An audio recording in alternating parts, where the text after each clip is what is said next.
No vídeo passado vimos a descendência de Sete, coisas extraordinárias acontecendo, muito tempo de vida, um homem que andou com Deus, Deus se agradou tanto que não experimentou a morte. Então, há uma associação de você servir a Deus e de você viver coisas magníficas, extraordinárias. Pelo menos uma coisa extraordinária, você que está me ouvindo, você vai viver se você servir a Deus, que é o perdão de seus pecados. Essa, na verdade, é aquilo que é mais extraordinário, aquilo que Deus poderia fazer, que tem mais relevância na sua vida, seria isso. Claro que Deus é misericordioso, é bondoso, é maravilhoso, nos ajuda, provê, supre, mas se Ele não fizesse nada disso, essa ação dele de perdoar os pecados é a maior de todas, é a mais magnífica, é a mais surpreendente para pecadores como eu e como você. Então hoje no livro de Gênesis capítulo 6, vamos dar continuidade, e diz assim a palavra do Senhor: E aconteceu que, como os homens começaram a se multiplicar sobre a face da terra, e lhe nasceram filhas, viram os filhos de Deus que as filhas dos homens eram formosas e tomaram para si mulheres de todas as que escolheram. Então, você que está acompanhando essa trajetória do livro de Gênesis, no capítulo 3 se fez uma distinção entre os filhos da mulher, de Eva, e os filhos da serpente. E aí, nos próximos capítulos, está sempre fazendo essa distinção. Aqui, a leitura aqui, eu sei que há um debate, né? Também há uma... eu sou da presbiteriana, né? Tradicional, então, na igreja presbiteriana tradicional, eles vão entender, porque há um outro tipo de entendimento, mais da pentecostal. Então, mas o entendimento da igreja tradicional é que esses filhos de Deus aqui e essas filhas dos homens está se referindo aos filhos da semente de Eva, que são os filhos de Deus, e os filhos dos homens, que são as filhas dos homens, que são a semente da serpente.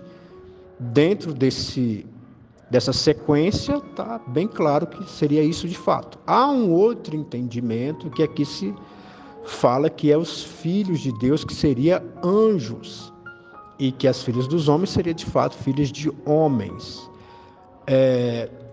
Lá no livro de Mateus vai dizer que Jesus explicando para os saduceus, ele fala que seremos como os anjos, e os anjos eles não fazem cópula, né? Se é que você me entende aí, né? Você deve estar entendendo a minha linguagem. Então, não há cópula entre os anjos. Então, como é que se encaixaria aqui? É complicado. Então, a visão de muitos teólogos, principalmente os tradicionais, dos reformados, é que se trata de os filhos de Eva e os filhos da serpente. Agora, eu tenho que dizer que a outra interpretação ela é muito boa. Quando fala que é filhos de Deus, se refere a anjo, porque são 6 vezes que vai ser relatado aqui no Velho Testamento, filhos de Deus. E 5 vezes está se referindo a anjos. Apenas uma se refere tanto a anjos quanto a homens. E fora outros textos que também pode colaborar com esse raciocínio. Então, na verdade, André, sinceramente, eu não tenho certeza em relação a esse versículo aqui, se trata de fato dos filhos da semente de Eva e da semente da serpente, ou se de fato aqui se trata de anjos e das filhas dos homens. Então disse o Senhor: não contenderá o meu espírito para sempre com o homem, porque ele também é carne, porém os seus dias serão 120 anos. Então, Deus aqui dá uma sentença. Algumas pessoas interpretam que esses 120 anos é a idade que o homem passa a viver, né? Mas claramente não é isso, né? Quando você vai ver no capítulo 11, né, do livro de Gênesis, você vai ver que as pessoas estão vivendo lá 300, 400 anos. Aqui, o que eu entendo é que ele está determinando que, por causa dessa união dos filhos, eu vou ir no raciocínio da presbiteriana, por causa da junção aqui dos filhos de Eva com os filhos da serpente, o que acontece? Essa união aqui ela não podia acontecer, ela não podia existir. Então, por causa disso, Deus falou assim, olha, já que vocês estão fazendo essa união que não era para ser feita, então eu vou fazer o seguinte, eu vou dar 120 anos para vocês se arrependerem. Se vocês não se arrependerem dentro desses 120 anos, então eu vou vir com juízo. Essa é a percepção exata desses 120 anos, não que a partir de agora o homem vai viver só 120 anos. Havia naqueles dias gigantes na terra, e também depois, quando os filhos de Deus entraram as filhas dos homens e delas geraram filhos. Estes eram os valentes que houve na antiguidade, os homens de fama. Então vamos entender isso aqui. As pessoas também entendem que aqui se trata de pessoas com grande estatura, mas não existe só essa interpretação. Então estou dando a interpretação aqui da presbiteriana.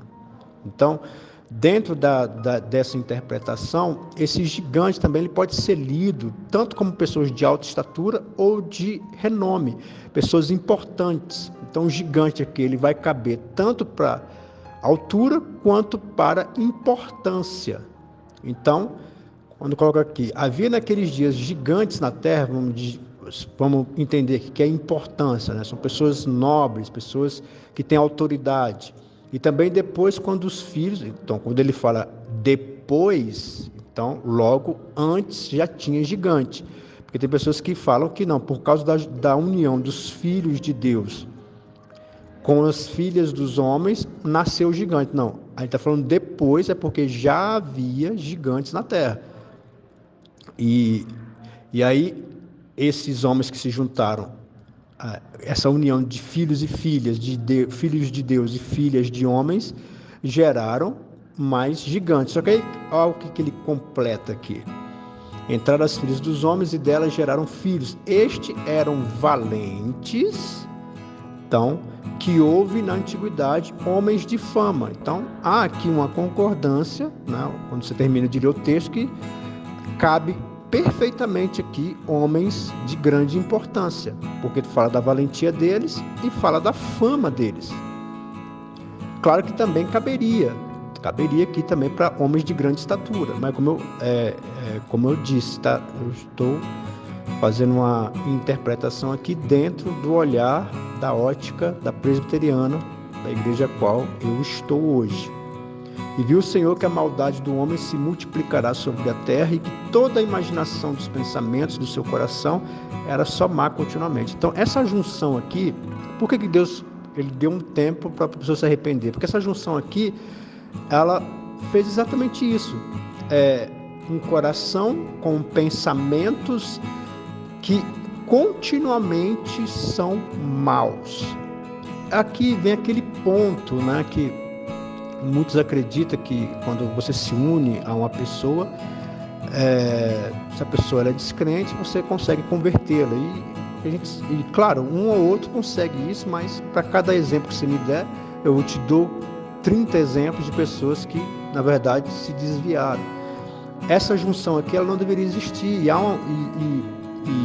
essa junção aqui faz com que os pensamentos sejam maus e as imaginações e os caminhos, e é isso que a gente vê hoje, né? A gente vê hoje pessoas que se desvirtuam, pessoas que sofrem na mão de filhos da serpente. Não são poucos os casais que são, o homem é crente, mas é casado com a mulher que é completamente desvirtuado, ou então mais ainda, né, o caso de mulheres que são crentes, tementes a Deus, que casam com verdadeiros monstros, né? Homens que são dados a vícios, são dados a orgias, a caminhos tenebrosos, né? Então, muitas pessoas sofrem hoje, infelizmente, por causa dessa união maléfica que há entre essa união. E o ponto aqui de Moisés está ensinando isso aqui, é justamente dizendo que a terra que eles iriam entrar, eles não deveriam se formar família com aquelas pessoas, né? São pessoas más, pessoas que não fazem parte da descendência. E você vai ver muitos textos sempre orientando o cristão a se envolver com o cristão. Não tem nenhum texto dizendo ou incentivando você a se envolver com uma pessoa que não seja da mesma fé. porque realmente vai haver problemas, vai haver pensamentos distorcidos, e infelizmente o que mais acontece é que o crente, quando se une ao descrente, o crente se desvirtua. No versículo 6, então arrependeu-se o Senhor de haver feito o homem sobre a terra e pesou-lhe o seu coração. Esse arrependimento aqui não cabe em Deus, tá? Por quê? Porque Deus ele é onisciente, o ser onisciente é aquele que sabe de tudo. Então como é que ele vai se arrepender se ele já sabia? É porque a palavra arrepender aqui, ela não significa, a palavra arrepender-se aqui, ela não tem só essa conotação, ela também significa entristecer, e é nesse sentido aqui.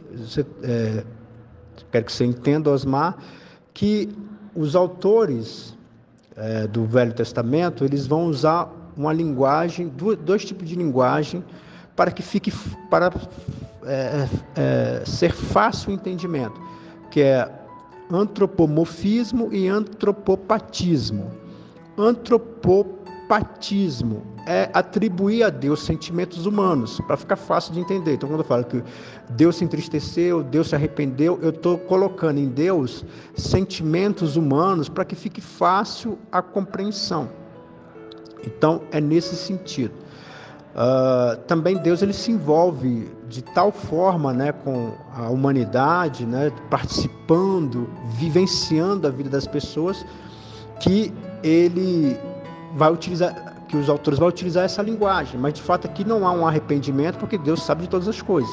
Também antropomorfismo é quando você atribui Deus aquilo que é humano, por exemplo, mãos, Deus não, mão, corpo, olho, os olhos do Senhor estão sobre toda a terra, a mão do Senhor não está encolhida para que não possa salvar, quer dizer, Deus não tem nem mão nem olho. Deus é espírito, mas por que se usa essa linguagem? Para que fique fácil a compreensão. Então, esse é o ponto aqui desse texto. De fato, Deus não se arrepende nesse sentido de, nossa, eu fiz alguma coisa e agora tenho que voltar atrás, né? Não, Deus ele sabe de todas as coisas. O arrepender aqui é no sentido de se entristecer. Deus se entristeceu com o que ele fez, né? Ele fez o ser humano, e o ser humano, ao invés de seguir na sua linhagem, na adoração, na glorificação a Deus, se une aos filhos das trevas, aos filhos da serpente, e aí gera todo um problema, a maldade cresce aqui, então nós podemos imaginar que um tempo tenebroso, terrível. E disse o Senhor, destruirei o homem que criei, e sobre a face da terra, desde o homem até o animal, até ao réptil e até as aves do céu, porque me arrependo de haver feito, me arrepender de novo, no sentido de me entristecer de ter feito o homem. Então aqui, por quê? Por que há essa punição e envolve todos os animais? É por causa da maldade. Provavelmente aqui os animais passaram a se tornar carnívoros por causa da maldade. Então, o homem, ele altera o ambiente, né? Os animais não alteram o ambiente, as plantas não alteram o ambiente, mas o homem altera. Tanto é que hoje vivemos num mundo muito alterado pelo ser humano. Por exemplo, a camada de ozônio, falta de água, quer dizer, o homem ele interfere na natureza, e aqui a maldade estava a tal ponto, e aqui é interessante, porque aqui você vai ver que esse é sempre o fim do homem. Se você deixar o homem por si só, o homem sempre vai levar o fim a tudo. A diferença aqui é Deus achando graça, é Deus sendo misericordioso, é Deus sendo bondoso, né? A graça de Deus invadindo o coração do homem para que ele possa sobreviver. E aí ele diz, Noé, porém, achou graças aos olhos de Deus. Eis aqui o personagem que vai fazer completa diferença, que é Noé. Noé, ele vai se tornar um homem a qual vai trazer, entre aspas, né, uma redenção, né, um novo começo, um início. Eu quero entender que, diante dessa palavra, Deus há de fazer de você um Noé, né, um homem que vai ter um novo início, uma pessoa que vai restabelecer aquilo a qual o caos entrou, né? Normalmente quando Deus ele age na minha vida e age na sua vida, como é que ele faz isso? Ele nos usa para isso, né? Nós somos o agente de Deus, somos o instrumento de Deus para que haja de fato a paz, a graça e a misericórdia. E eu quero crer que é isso que vai acontecer. Versículo 9. Essas são a geração de Noé. Noé era homem justo e perfeito em sua geração. Noé andava com Deus. Então, referente aqui também a passagem onde relata, né, que Enoque andou com Deus, e Noé aqui, de fato, ele anda com Deus. E no versículo de Ezequiel, capítulo 14, versículo 14, vai dizer que Noé, ele era um homem tão justo como Jó. E o outro personagem, vamos ler, né? Vamos ler. Tá, Ezequiel, capítulo 14, versículo 14. Diz assim: e ainda que estiveram no meio deles estes 3 homens, Noé, Daniel e Jó, eles pela sua justiça livraram apenas as suas almas, diz o Senhor Deus. Então quer dizer, ele é comparado a Daniel e a Jó. São homens íntegros que Deus preservou no meio da sua geração corrupta. E gerou Noé 3 filhos, Sem, Cão e Jafé. A terra, porém, estava corrompida diante da face de Deus e encheu-se a terra de violência, como já narrado, né? De fato, aqui havia um momento muito difícil, porque os filhos de Eva se juntaram aos filhos da serpente e a maldade cresceu demais. Deus deu 120 anos de prazo para o povo se arrepender. E ele chama Noé para justamente fazer isso, para anunciar isso aos homens, mostrando a graça e a misericórdia. Deus é um Deus muito paciente, misericordioso e bondoso, e temos que aproveitar essa bondade de Deus para nos consertarmos. Versículo 12: viu Deus a terra, e eis que estava corrompida, porque toda a carne havia corrompido seu caminho sobre a terra. Então disse Deus a Noé: o fim de toda a carne é vindo perante a minha face, porque a terra está cheia de violência, e eis que os desfarei como a terra. Então, aqui Deus está anunciando uma sentença, mas Ele está dando um tempo para as pessoas se arrependerem, porém elas não se arrependem.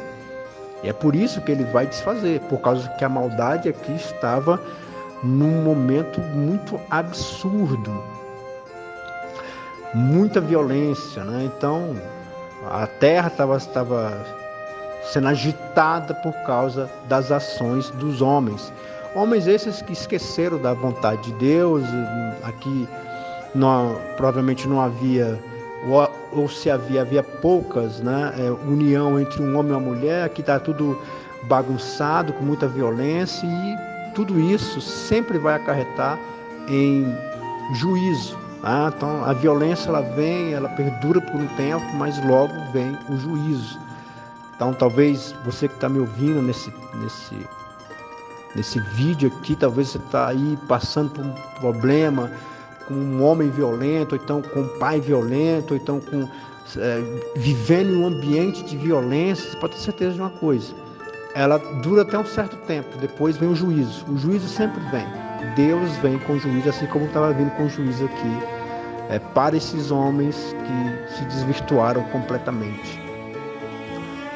Faz para ti uma arca de madeira de gofer, farás compartimentos à arca e betumarás por dentro e por fora com betume. Então aqui Deus, ele fala, ele anuncia a sentença, porém ele vai salvar aqui Noé e sua família.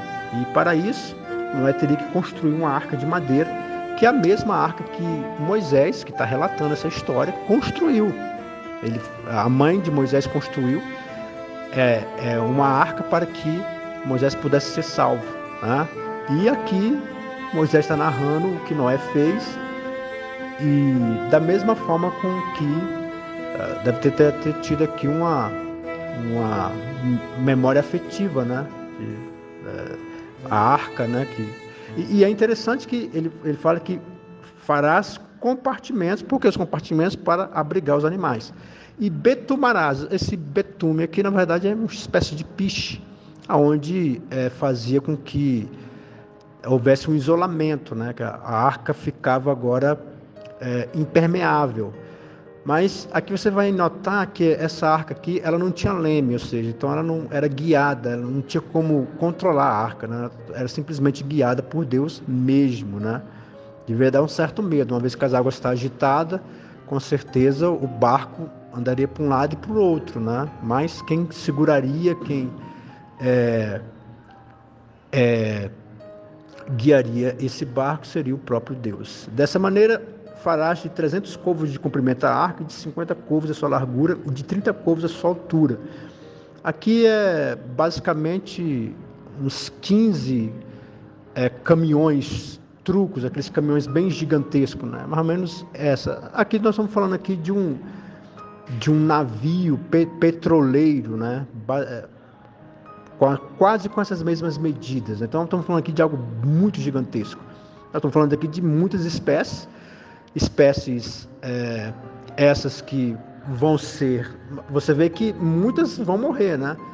E aqui há muita discussão de teólogos que é daqui que começa a extinção de dinossauro, porque os dinossauros não foram extintos de uma vez só, né? Eles foram por partes, sendo que boa parte morreu aqui.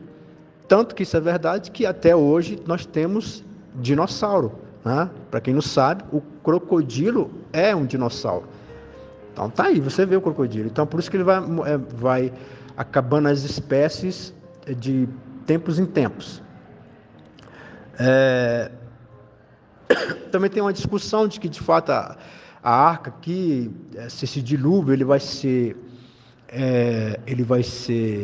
local ou se ele vai ser universal. A probabilidade é universal, né? Porque até chega a dizer que fala de que iria cobrir todas as montanhas da Terra, né? Então a linguagem é universal e eu creio que de fato é algo universal, né? A Terra toda, e é por isso que de fato houve aqui a extinção, uma boa parte de certos animais, de certas espécies e dos dinossauros foram tragados aqui. Farás uma arca, uma janela, e quer dizer, então ela aqui só teria uma janela, a ventilação aqui não seria um pouco precária, de um côvado e acabarás em cima. Côvado não há uma certeza da medição de côvado, né? Então não dá uma certeza aqui de qual que é o tamanho dessa janela, mas provavelmente não é uma janela muito grande. E a porta da arca porás ao seu lado, falhais andares baixo, segundo e terceiro. Quer dizer, ela só teria uma porta. Tá?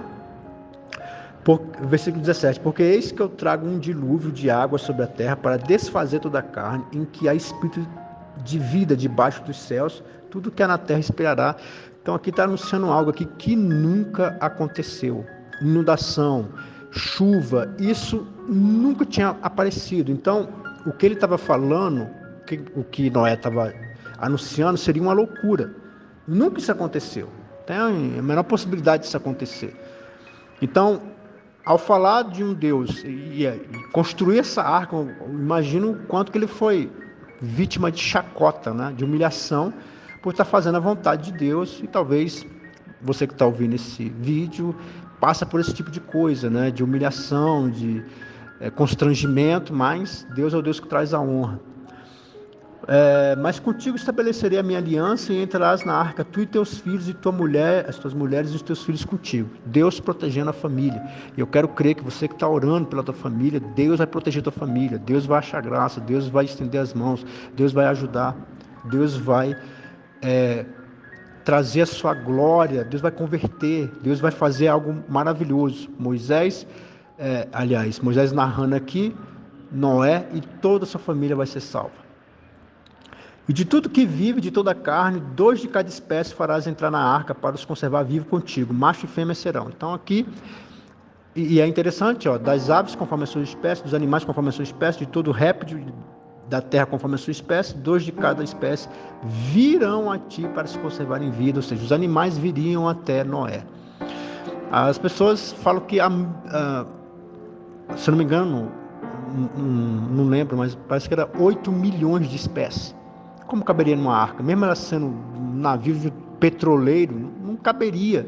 É muita espécie. Mas aí, quem disse que eram animais e quem disse que eles não seriam filhotes, por exemplo? Filhotes caberia tudo, mas claro que nós estamos... Isso aqui não tem nenhuma dificuldade de crer, porque nós estamos falando aqui de um Deus que faz milagres. Então, não há problema. Mas, se quer colocar numa certa lógica, poderia ser filhotes. Né? Não há nada aqui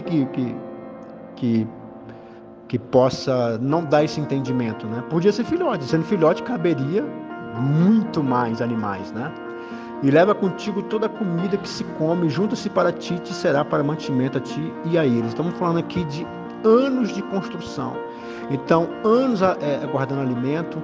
Então, estamos falando aqui de algo muito possível, porque tem pessoas que não acham isso aqui possível, mas de fato é possível. Estamos falando de anos aqui, ele construindo essa arca, uma arca gigantesca, e com certeza ele era motivo de chacota. Ninguém conseguia acreditar nesse homem. E nos próximos vídeos, vamos ver como é impressionante o que aconteceu. Esse dilúvio aqui é impressionante, é algo realmente impressionante, mas vamos tratar aqui nos próximos vídeos. Assim fez Noé conforme tudo que Deus lhe mandou, assim fez. Noé aqui, um homem obediente, fez tudo que Deus mandou. Eu quero dizer para você que você tem que também fazer tudo que Deus manda. O que Moisés queria ensinar com tudo isso? Primeiro que, de fato, os filhos de Deus têm que buscar os filhos de Deus. E outros textos da Bíblia vai mostrar isso claramente. Deus sempre incentivando o cristão a se relacionar com o cristão. Outra coisa que vai ensinar é que Noé era um homem íntegro, era um homem que servia a Deus. Deus salva toda a família de Noé. Deus também quer salvar toda a tua família. Deus vai fazer a obra, Deus vai converter, Deus vai agir, creia. Outra coisa que Moisés quer ensinar para o povo é que Noé era extremamente obediente, fazendo tudo que Deus mandou, e é isso que você tem que fazer, entender a palavra e fazer tudo que Deus manda. Vamos fazer uma oração agora. Meu Deus, entramos na tua soberana presença, te agradecendo por essa palavra, entendendo, ó Deus, que o Senhor é um Deus justo, um Deus soberano, que se aborrece da maldade, da violência, e não são poucos os teus filhos que estão debaixo disso aí, debaixo de violência, debaixo de sofrimento, porque sofrem, porque se uniu aos filhos da serpente. Mas que o Senhor venha ter misericórdia, que o Senhor venha agir poderosamente, da mesma forma como Noé, ele se tornou um homem obediente, fazendo a tua vontade, que o Senhor venha nos ensinar a fazer a tua vontade. Essa pessoa que está orando, que ela está clamando, que ela venha, meu Deus, fazer a sua vontade, agir e andar conforme o teu querer. Porque é assim que o Senhor começa a nos abençoar, começa a nos salvar, fazer uma arca de salvação para a gente, é quando a gente está em obediência, meu Pai. Ajude essa pessoa a andar nos teus caminhos, ajude essa pessoa que está orando, clamando por providência, que quer que o Senhor supra as necessidades dela, que o Senhor venha, meu Deus, agir de uma forma milagrosa, assim como essa arca representou um grande milagre, que o Senhor venha fazer um grande milagre na vida dessa pessoa que está ouvindo esse vídeo, ó Pai. Abençoa, cura, transforma, age na família, abençoa de uma forma especial e tremenda. É o que eu te peço. Amém.